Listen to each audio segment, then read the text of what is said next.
In this video, I'm going to answer many questions I've received from you regarding getting legal residency in the countries of Dubai, which is the UAE, Paraguay, Mexico, and Armenia, the 4 countries that we focus on. So if you have any interest in getting residency in any of these countries or checking these countries out, you want to watch this video because I'm sure you will have had or thought about many of the questions that I'm about to answer in this video, because we get a lot of these questions. I'm like, we got so many questions, I better do a video just answering all these questions. By the way, and the links are all below for these, all 4 of these residency programs we have available are available now. Get residency in Dubai, you also get a corporation. Get residency in Mexico, get residency in Paraguay, not Panama, Paraguay, and get residency in Armenia. They're all available right now. There are deadlines for all 4. Click the links below if you have any interest on these. This is the cheapest way you're gonna get this done on the internet. If you hire any other services like Nomad Capitalist, God bless them, you're gonna spend $75,000 plus. This is just a few $1,000s per program. Cool? Cool. All right. So, in no particular order, I have the questions right in front of me here.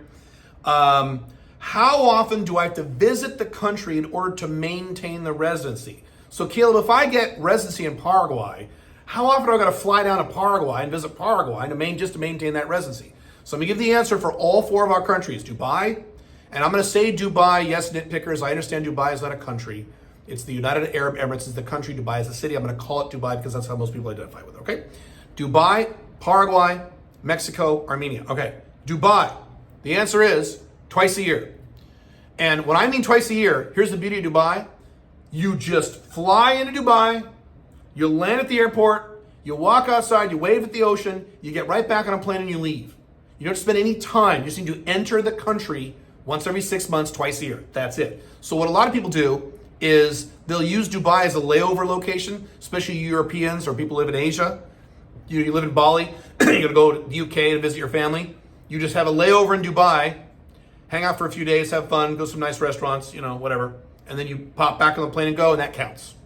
So once every 6 months now. Hang on one second. I don't know how I'm gonna say this. It is possible that that is not enforced very much. That's all I'm going to say. But the official answer is once every 6 months, you need to visit the UAE to maintain your residency. Okay? That's it. And again, you'll spend any time in the country. Land and take off again, that counts. All right, next one. Armenia. There are no requirements. None. You don't ever have to visit Armenia, not again. The only time you have to visit Armenia again is to renew your residency. And even renew your residency, if you just want to mail in your passport, you can, if you have an attorney there, attorney relationship, you just mail in your passport and they do it for you and they mail your passport back. You don't need to go to Armenia. There are no visitation requirements to maintain residency in Armenia.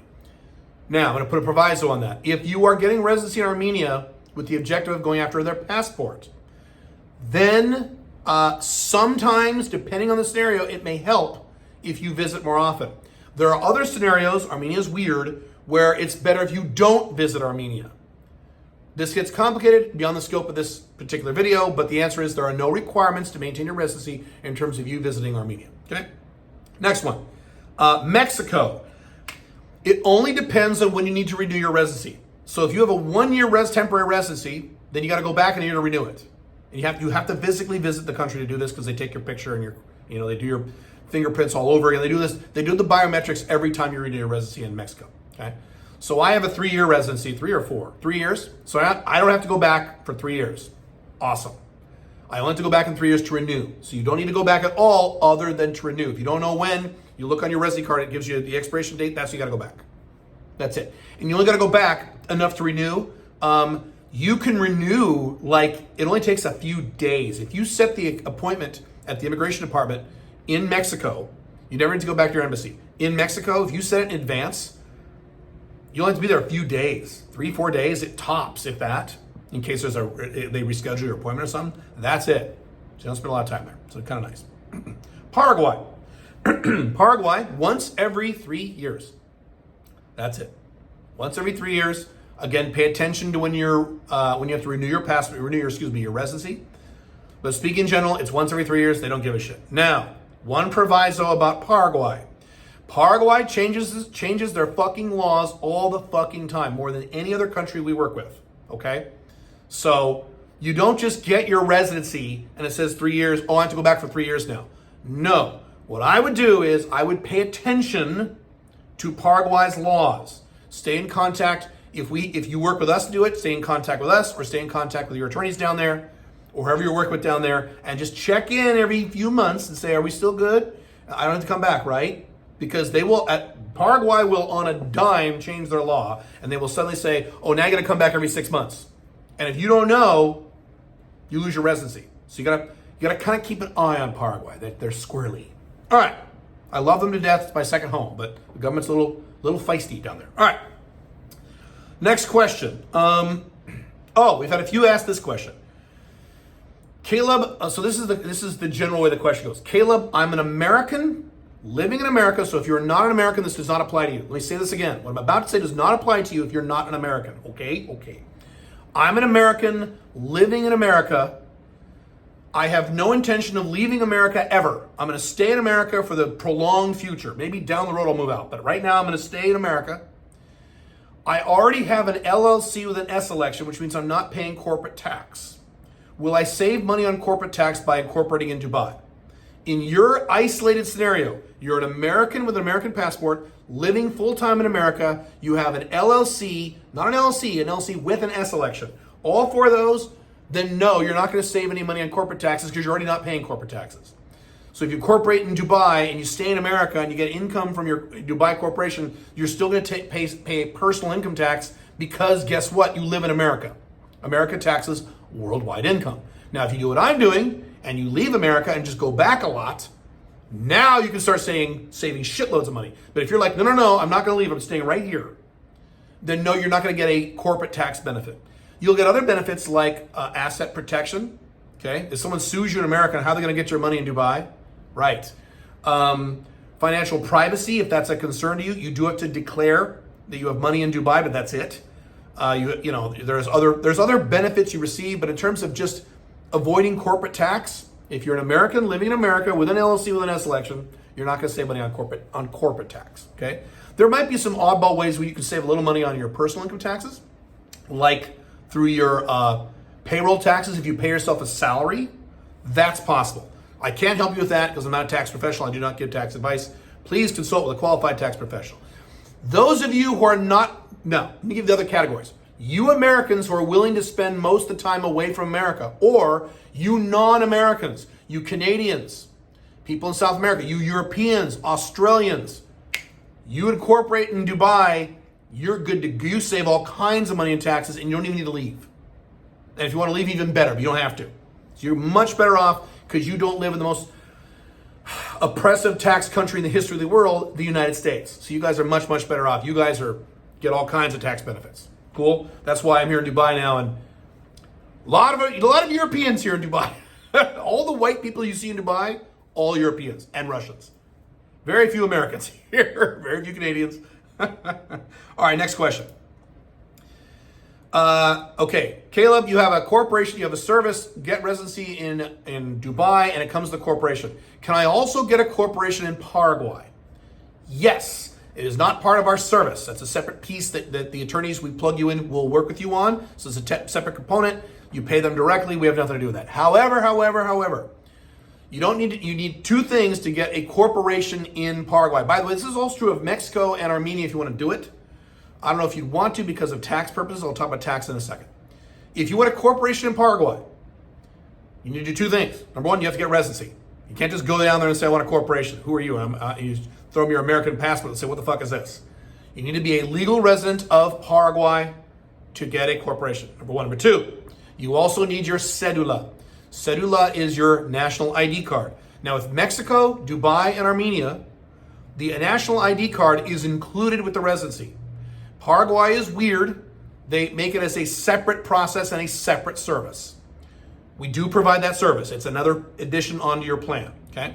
So you get your residency, you also apply for cedula, you get your residency, you get your cedula. They happen more or less around the same time, more or less, not exactly. Then when you have your cedula, your national ID card, now you can get a corporation and the attorneys down there can set you up for like a few $100. It's really cheap, okay? And so you absolutely, yes, set up a corporation, bank account, do all that good stuff. And Paraguay is awesome because that's territorial tax, which we'll talk about in a second. So the answer is yes. Yes, but it's not part of a system that we use, but you can easily do it yourself. It's a very easy process once you have cedula. That's why that residency and settle is so important in Paraguay. Okay. Let's see. Oh, okay, here's that question we're getting a lot of. Caleb, I want to move these countries, or I want to spend a significant time in these countries. I don't want residency yet, or I want to delay my residency, or whatever, for whatever reason you got. I don't know why. Can I get a year-round apartment? Yes, you can get an Airbnb anywhere, okay? Can I get an actual year-round apartment, a lease, in any of these countries without residency? The general answer to that question is no. So let me go through each one here. Dubai, no, you cannot. You need residency to get a year-round lease. Period, end of story. There's no way around that. Let's see. Armenia, I'm pretty sure the answer is no. I'm 90% sure about that. I could be wrong. I'm pretty sure if you want to get a year-round lease in Armenia, you need a residency. I could be wrong about that. That's the only one I'm not 100% on. Paraguay, yes, you need residency, but you do not need a cedula. It's easier with cedula, but you can get residency and you're good. You can do it with just residency. It's much easier with cedula, but you can. But you need residency to get a year-round lease in Paraguay. Mexico, yes, you need residency to get a year-round lease in Mexico. However, in Mexico, you can get creative, and there are ways around this. Some of them are gray areas, some of them are legal or gray area legal or not. I don't know, but I wouldn't recommend them. So my answer is yes, you need residency. I don't recommend, by the way, you doing anything weird with any of these countries. Don't fart around with the law. Don't fuck around. Do this right. Okay, you want to put the time and effort. If you want to put the time and effort and money into this to make sure this works, you want to make sure it works. You don't have to wonder every night, well, what if they find out about this? Then And in every country, in all four of these countries, you have people kind of breaking the rules here. And it's just not a good idea. These people are not happy people because they're always worried about it. Okay. Next question. Taxes. If I go get residency in these countries, will they tax me? If I live in these countries, will they tax me? Let me go through each one of the four, okay? Dubai, no, there's no taxes here. Caleb, there's a corporate tax. The corporate tax only applies if you own a company in Dubai, not in a free zone, and you sell to other people who live in the UAE. Then yes, there's a 9% corporate tax. Outside of that, you're not going to pay it. Okay, so no. And if you just move here and have income from your American company no, there's no tax here. So no, Dubai, no, that's why I live here. Okay, number one. Armenia. Armenia and Mexico are the two that will tax you if you're there for more than 181 days per calendar year. So that's the magic number. 181 days per calendar year. If you're there more than that, yes, technically you are supposed to pay tax on your worldwide income. Sucks. So I would recommend if you want to use Mexico or Armenia as a living flag, you're only there for half the year. Very simple. This is what my son does. My son spends half the year in Mexico and the other half of the year in other places. Okay, although not the United States. He wants his full foreign earned income exclusion. He doesn't want to pay those U.S. taxes. But he makes sure to be out of Mexico, only be in Mexico 181 days a year. And he goes various other places the other 6 months. Okay, how do we want to do that? Okay. Paraguay, no taxes there because it is a territorial tax country. Similar to what I said about Dubai corporate tax, Paraguay only taxes you if you stay in Paraguay and you're making money in Paraguay. You have clients, customers in Paraguay, then they'll tax you. If you have 100% of your income coming from outside Paraguay, like your Dubai corporation or even your collapsing Western country, no tax. Now, none of these countries will tax you just if you get residency. A few of you have asked that, well, if I get residency and I don't go there, will they tax me? No. It's about physically being in the country or doing business in the country. Then it gets a little more complicated, what I just talked about. Cool? Cool. So those are the questions that we've run into. Again, if you want information on any of these services, at the links below, you can schedule a phone call with us to ask your questions. Because I know this gets a little complicated. So before you actually enroll in any of our residency programs, you can ask questions. And certainly, of course, you can do this yourself. That is another option, perfectly fine too. The links below if you're interested in that. If you have more questions, let me know, and maybe I'll do a follow-up video with more questions. Cool? Cool. All right, have fun. Boy.